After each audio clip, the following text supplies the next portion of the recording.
To my channel. আমার নতুন আরও একটি ব্লগে সবাইকে অনেক অনেক স্বাগত। আজকে হচ্ছে স্যাটারডে আর বিকেল থেকে আমি ব্লগটা স্টার্ট করছি। বিকেল না, ঠিক সন্ধে হয়ে গেছে। তো সন্ধেবাতি দেওয়া হয়ে গেছে আমার। সন্ধের পর যা যা কাজ থাকে, চাটা খাওয়া হয়ে গেছে। আর একটুখানি সিমইয়ের পায়েস বানাচ্ছিলাম।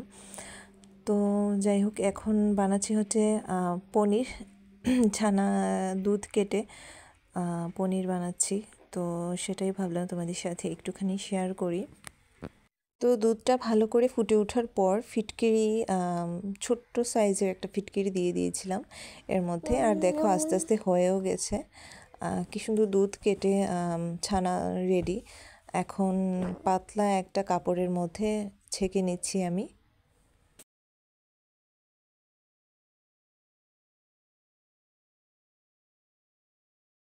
এবার হাত দিয়ে ভালো করে এই কাপড়টা মুড়ে বেঁধে রাখা হবে, যাতে জলটা ভালো করে ঝরে যায়।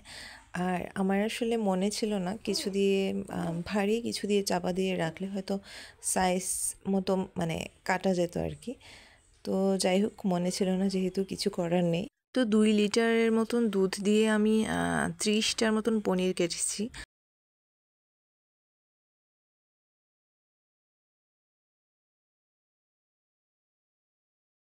এখন এটাকে নুন আর ময়দা বা আটা যেটাই হোক দিয়ে ভালোভাবে মেখে নিতে হবে।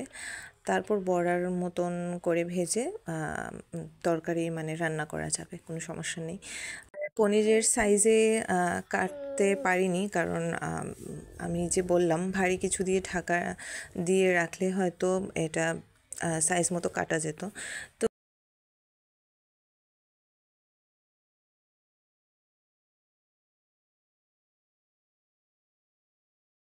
তো এবার সবগুলো পনির আমি একটু হলুদ গুঁড়ো, লঙ্কা না, নুন আর হলুদ দিয়ে ভালো করে ভেজে তারপর কোটোতে করে ফ্রিজে রেখে দেবো। আর কালকে যখন রান্না করব তখন বার করব।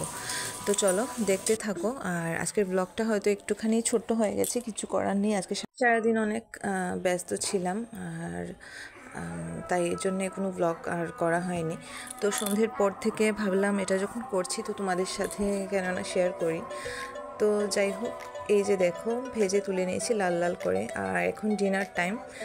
দুপুরে আজকে রান্না করেছিলাম হচ্ছে আলু বেগুনের একটা ঝাল করেছিলাম, তারপর বেজে শাক ছিল, আর আলু ভর্তা আর ডাল। ব্যাস এইটুকুই। তো চলো খাওয়া দাওয়া করে নিই।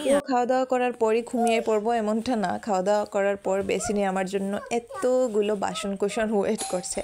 সবগুলো মেজে তারপর বিছানাটা করব, তারপর আমার মেয়েকে ঘুম পাড়াবো, তো আমরা ঘুমিয়ে পড়বো। তো চলো আজকের মতন ব্লগটা এখানেই শেষ করছি। যদি ভালো লাগে তাহলে অবশ্যই লাইক, শেয়ার, কমেন্ট করো। আর আজকের মতন টাটা, গুড নাইট। কেমন লাগলো আমার ব্লগটা অবশ্যই কমেন্ট করে জানিও। তো চলো টাটা।